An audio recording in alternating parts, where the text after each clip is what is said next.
La porte n'était pas censée être verrouillée.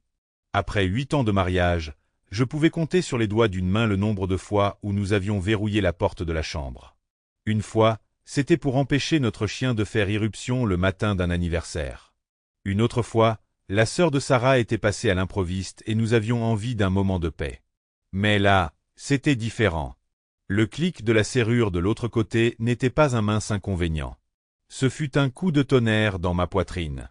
Il ne m'empêcha pas seulement d'entrer dans la pièce, mais aussi de vivre la vie que je croyais avoir. Le rire retentit de nouveau, étouffé mais inimitable. Le sien, léger et musical. Comme avant, quand je lui racontais les blagues idiotes qui la faisaient rire. Et puis la sienne, profonde et assurée. La voix d'un inconnu qui n'avait rien à faire chez nous. Je n'ai pas réfléchi. J'ai agi. Mon épaule a heurté violemment le bois, la force faisant trembler le cadre.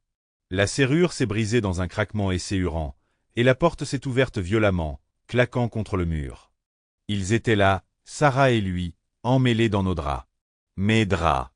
Notre sanctuaire, l'endroit où nous avions autrefois murmuré rêves et promesses, maintenant souillé par les mains d'un inconnu. « James !» halta-t-elle en s'efforçant de tirer le drap sur son corps. Mais c'était trop tard. Impossible de le cacher. Chapitre 2. L'étranger. Il était plus jeune que moi, peut-être 5 ou 6 ans, et ça se voyait. Une peau bronzée, des muscles sculptés et cette démarche agaçante de celui qui se croyait invincible. Pendant un instant, nous nous sommes regardés. Lui, figé dans son mouvement, comme un cerf pris dans les phares.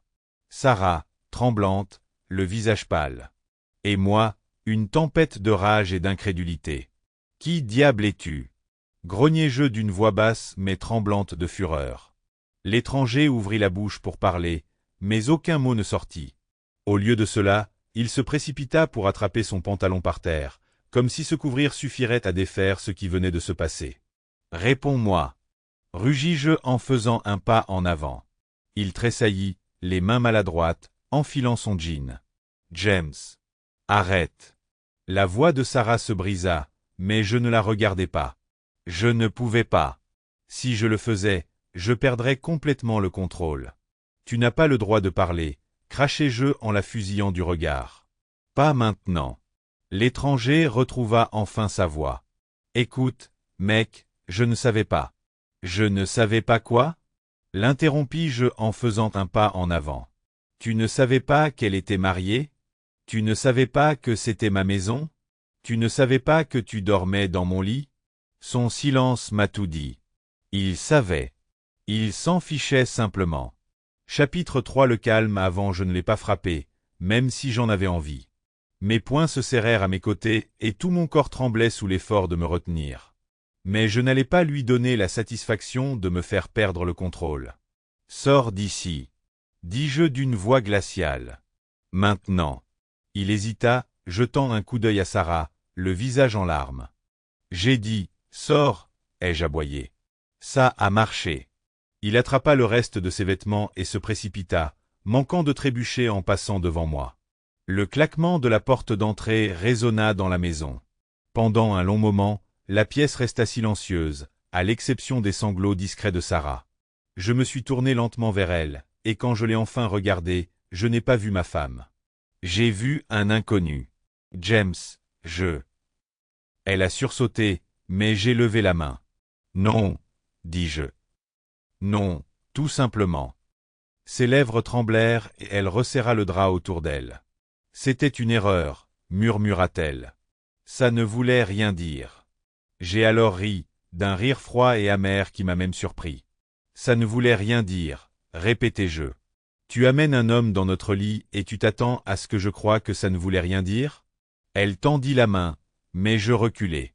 La distance entre nous semblait un gouffre infranchissable. Je ne veux pas l'entendre maintenant, dis-je.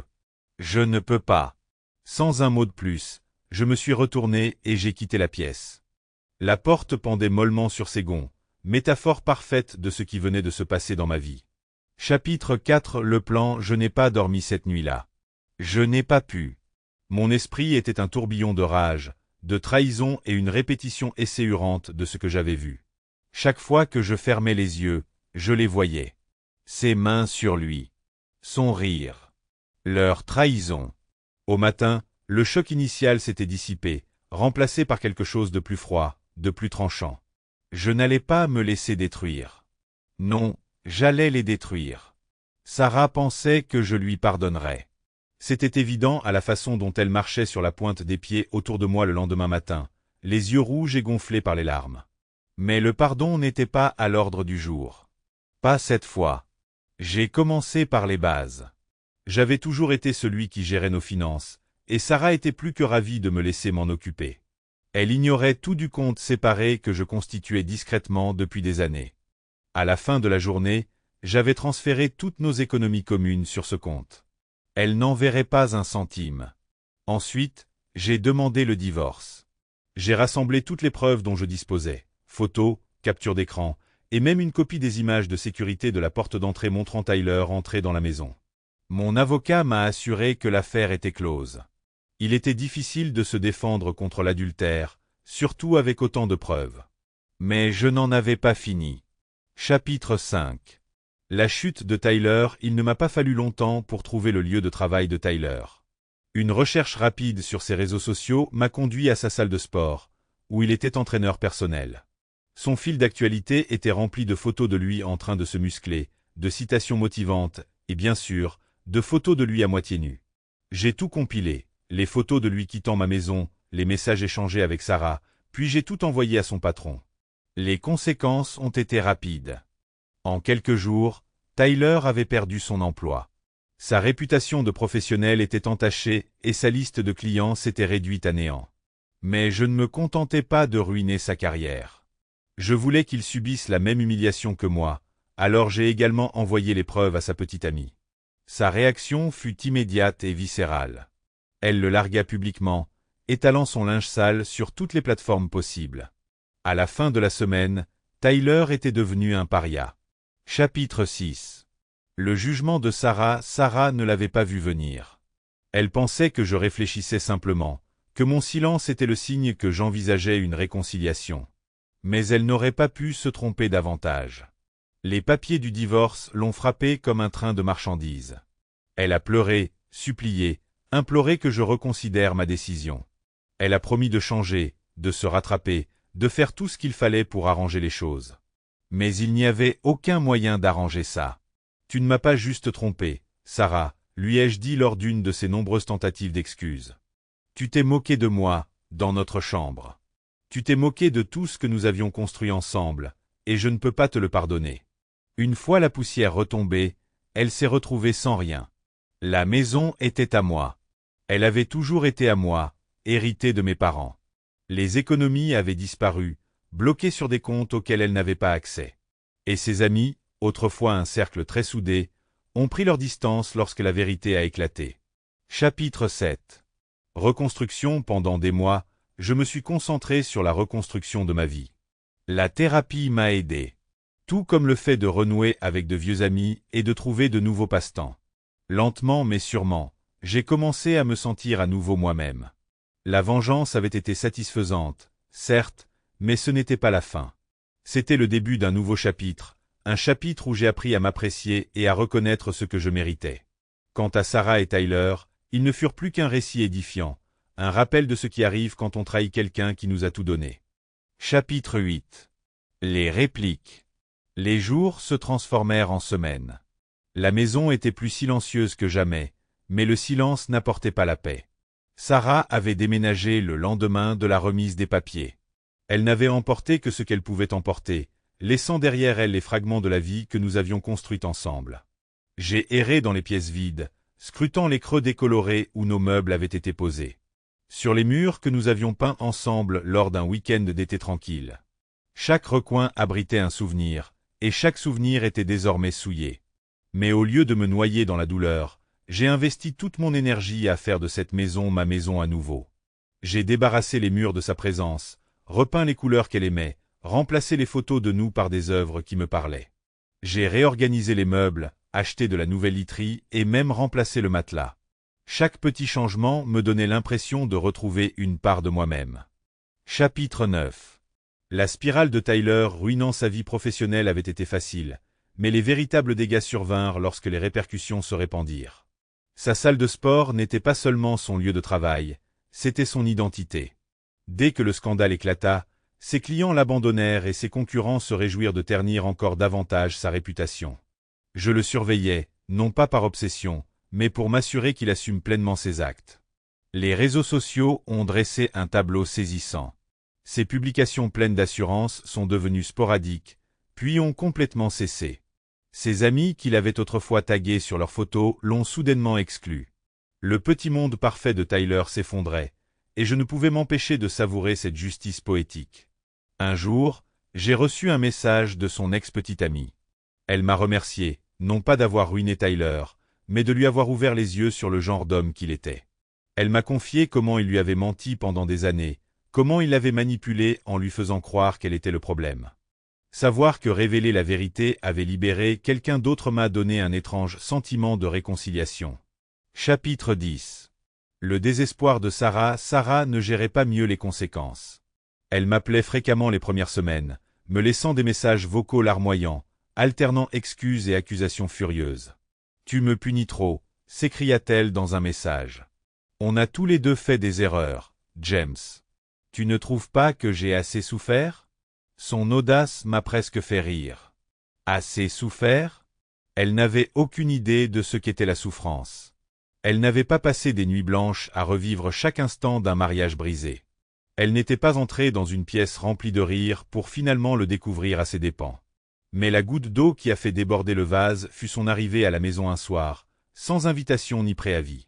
Elle était débraillée, son apparence autrefois parfaite étant gâchée par le stress et les regrets. « James, s'il te plaît » supplia-t-elle, debout sur le pas de la porte comme une étrangère. « On peut juste parler ?» Je la fixai du regard, la femme que j'avais aimée si profondément que je pensais ne jamais m'en remettre. Mais maintenant, je ne ressentais plus que du vide. « Il n'y a rien à dire, Sarah. Tu as fait tes choix. » J'étais seul, a-t-elle lâché, les larmes aux yeux. « Tu étais toujours au travail, toujours distrait. » Et ça justifie tout ça, ai-je interrompu d'une voix aigre. Si tu étais mécontent, tu aurais pu me parler. Tu aurais pu partir. Mais au lieu de ça, tu l'as fait venir chez nous. Tu t'es moqué de moi, Sarah, dans mon lit as-tu idée de l'humiliation que j'ai ressentie? Ces larmes ne m'ont pas touché. C'était trop peu, trop tard. Je lui ai claqué la porte au nez et je l'ai verrouillée, le dernier clou dans le cercueil de notre relation. Chapitre 11. La vengeance du tournant était satisfaisante, mais elle ne suffisait pas à panser les blessures. La maison m'appartenait à nouveau, mais elle me semblait vide. La vie que j'avais reconstruite ne semblait encore que l'ombre de ce qu'elle aurait pu être. J'ai commencé une thérapie, non pas pour pardonner à Sarah ou à Tyler, mais parce que j'avais besoin de me pardonner d'avoir manqué les signes, d'avoir laissé mon amour pour elle me rendre aveugle aux failles de notre mariage, de ne pas être à la hauteur, même si je savais au fond de moi que sa trahison n'était pas de ma faute.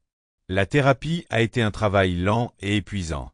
Elle m'a obligé à affronter non seulement la douleur de son infidélité, mais aussi les insécurités plus profondes que j'avais enfouies bien avant l'arrivée de Sarah dans ma vie.